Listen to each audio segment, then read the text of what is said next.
Hamas के attack के बाद इसराइल ने अपनी रिटेलिएशन में गाजा पट्टी पर इतनी बॉम्बिंग की है कि गाजा सिटी एक पूरा अर्बन डिजर्ट बन चुकी है। हमास को एलिमिनेट करने के लिए आईडीएफ ने अपने टैंक्स उतार दिए हैं गाजा में। इजरायली फोर्सेस के अंदर जो गुस्सा है उससे देखा जा रहा है कि इसराइल अब गाजा का मैप ही चेंज करेगा। लेकिन वैसे देखा जाए, हमास जिसने इसराइल पर इतना बड़ा अटैक कर दिया, ऐसा कैसा पॉसिबल है? उसको इतनी सारी फंडिंग्स और वेपन्स कहाँ से मिले? इसको समझने से पहले हम देखते हैं कि हमास क्या है, उसकी हिस्ट्री क्या है, उसका फाउंडिंग का पर्पस क्या है। What is Hamas? इसको इस्लामिक रेजिस्टेंट मूवमेंट भी कहा जाता है। ये Sunni Islamist military and political organization है जो गाजा पट्टी पे गवर्न करती है। हमास को पैलेस्टीन एक्टिविस्ट और इमाम अहमद यासीन ने फॉर्म किया था 1987 में। वो इजिप्ट के मुस्लिम ब्रदरहुड एक ऑर्गेनाइजेशन बहुत इन्फ्लुएंस होके उन्होंने हमास की स्थापना करी। इसके बाद हमास का इन्फ्लुएंस धीरे धीरे पैलेस्टीन में बढ़ता गया। गाजा पट्टी पे हमास ने पैलेस्टीन के फेवर में आर्म रेजिस्टेंस की बात करी। हमास ने 1993 में हुई ओस्लो अकॉर्ड, जिसमें पीएलओ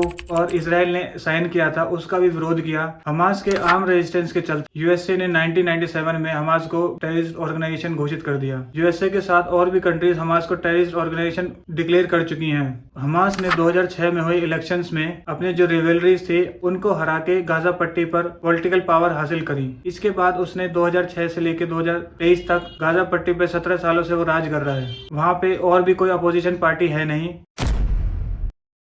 हमास को फंडिंग कहाँ से मिलती है अपने ऑपरेशंस के लिए? इससे पहले हमें देखना होगा कि हमास की दो विंग्स हैं। एक विंग्स जो सोशल एक्टिविटीज करती है, जिसको दवा के नाम से जाना जाता है। ये फिलिस्तीन के लोगों के बीच में काम करती है, उनको medicine, food, education, health care जैसी फैसिलिटीज प्रोवाइड करती है। और सोशल विंग दवा को बहुत सी कंट्रीज टेररिस्ट आउटफिट नहीं मानते हैं, वो सिर्फ हमास की जो मिलिट्री विंग है उसको ही मानते हैं। हमास की दूसरी विंग है मिलिट्री विंग, जिसका नाम है कासिम ब्रिगेड्स। मिलिट्री विंग ही हमास के जो स्ट्राइक्स हैं गाजा पट्टी से इसराइल पे करती हैं, वही ये अटैक्स प्लान करती हैं। वो सोशल विंग दवा को बहुत सी कंट्रीज, इवन यहाँ तक कि वेस्टर्न कंट्रीज और यूएसए भी फंड्स करते हैं फिलिस्तीन के लोगों के लिए। अभी हाल ही में हमास और इसराइल के बीच हुए युद्ध में $100 मिलियन की एड फिलिस्तीन लोगों को दी है। यूएस के प्रेसिडेंट बाइडेन ने ये कहा है कि इस फंडिंग को हमास के जो टेरर आउटफिट है मिलिट्री, उसको डाइवर्ट ना करी जाए। इसके साथ साथ कतर, वो एक ह्यूज फंडिंग प्रोवाइड करता है हमास को। अब आते हैं ईरान, जो मेजर फंड प्रोवाइडर है हमास के ऑपरेशंस के लिए। अप्रोक्सीमेटली 70% फंड्स हमास को ईरान से मिलते हैं। हमास को ईरान लगभग $100 मिलियन की फंडिंग प्रोवाइड करता है एनुअली। ईरान के साथ साथ टर्की भी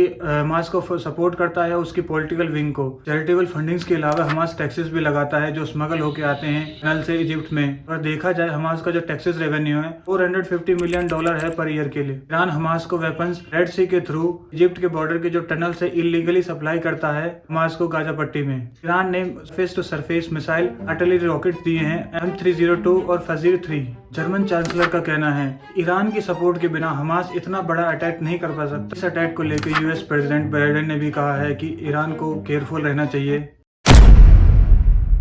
इसराइल ने हैवी बॉम्बिंग के बाद गाजा में इन्वेजन शुरू कर दी है। Israeli prime minister Benjamin Netanyahu ने बोला है कि वॉर सेकंड फेज में पहुंच चुका है। नेतन्याहू ने यही बोला कि वॉर लंबा और डिफिकल्ट होगा, और उन्होंने इस वार को सेकंड वार ऑफ इंडिपेंडेंस बोला है सिंस 1948 के बाद। इस स्टेज में प्राइम मिनिस्टर नेतन्याहू ने क्लियरली बोला है कि हमास को एलिमिनेट कर देंगे।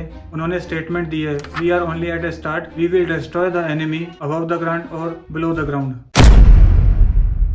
गाजा में इन्वेजन के बाद इसराइल के सामने जो चैलेंजेस हैं, गाजा एक अर्बन एरिया है और बहुत छोटा है हैवी पॉपुलेशन होने के बाद, और जो हमास के हाइडआउट्स हैं वो कभी हॉस्पिटल के नीचे होते हैं जहाँ सिविलियन पॉपुलेशन रहती है। हमास अपने हाइडआउट्स वहीं बनाता है। इसके साथ साथ जो मेजर इशू है हमास का टनल नेटवर्क, इसको हमास की मेट्रो भी बोला जा रहा है। टनल सिस्टम गाजा में 2007 से पहले थे, हमास के कंट्रोल करने से पहले भी। गाजा में डिफरेंट टाइप के टनल्स हैं। एक टनल जो हमास कंट्रोल करता है इजिप्ट से इलीगल मटेरियल और वेपन्स लेके आने के लिए।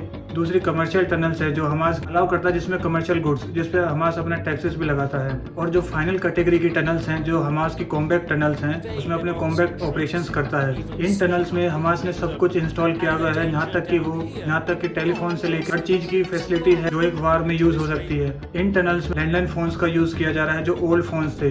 2021 में हमास के अकॉर्डिंग ये टनल्स का नेटवर्क इतना बड़ा है, उसने 1300 टनल बनाई हुई हैं और ये 70 से 80 मीटर डीप हैं और 2 मीटर चौड़ी हैं। अगर देखा जाए गाजा पट्टी को, गाजा पट्टी सिर्फ और सिर्फ 41 किलोमीटर लंबा है और 12 किलोमीटर चौड़ा है।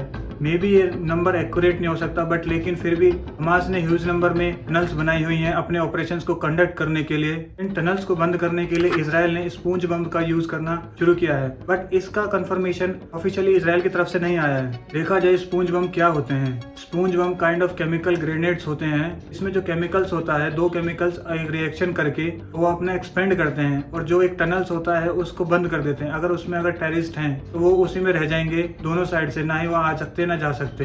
अभी हमास को एलिमिनेट करने से ज्यादा इसराइल के सामने उसको अपने हॉस्टेजेस छुड़ाने के सबसे प्रायोरिटी रखनी चाहिए। हमास ने 200 से ज्यादा हॉस्टेजेस को रखा हुआ है अपने पास, और वो सिर्फ और सिर्फ इसराइली ही हॉस्टेज नहीं है, उसके साथ 25 अलग अलग कंट्रीज के हॉस्टेज हैं, यहाँ तक कि यूएसए के भी। हमास के लोग ना ही सिर्फ पैलेस्टीन लोगों को आगे कर रहे हैं और उनके पीछे छिप कर वार करते हैं, अब वो इसराइल के हॉस्टेजेस हैं उनको भी अपने साथ में रख रहे हैं, जिससे इसराइल की जो फोर्सेज है उन पर अटैक ना करें। जो अभी हॉस्टेजेस रिलीज करी हैं वो लेडी बता रही है कि किस तरह से उनको टनल्स में रखा गया है, जहाँ पे हमास अपने फाइटर्स को रखता है, अपने वेपन्स को रखता है और अपने ऑपरेशंस कंडक्ट करता है। ये टनल्स हैं इतनी है कि इन पे जो ग्राउंड बम्बिंग का कोई असर पड़ता नहीं है। इनके लिए बंकर बस्टर बम यूज किया जा सकता है। अगर Israel bunker buster bomb use करता है तो इन दैट केस हो सकता है कि इस जो हॉस्टेजेस है उनकी भी जान चले जाए। टनल्स का नेटवर्क इतना फैला हुआ है, कोई क्लियर आइडिया नहीं है कि टनल्स कहाँ पे हैं और कितनी है, किस किस दिशा में है, कहाँ पर हैं।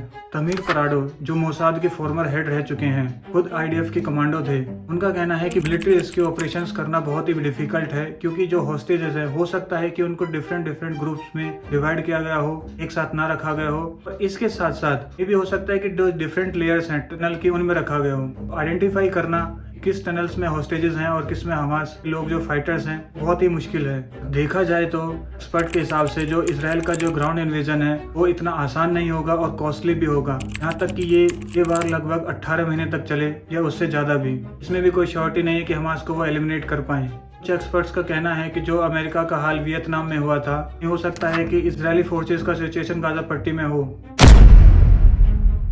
लेकिन इसराइल ने सभी चीजों को देखते हुए स्टेप बाय स्टेप चला है कि दोबारा से अभी इसराइल ने बोला है कि फिलिस्तीन के लोगों को कि टेम्परेरी फिलहाल नॉर्थन गाजा को खाली करें। ब्लॉक बाय ब्लॉक जो टेररिस्ट को सर्च करेंगे तो उनको एलिमिनेट करके फिर आगे बढ़ेंगे नॉर्थन गाजा से लेकर साउदर्न गाजा की तरफ।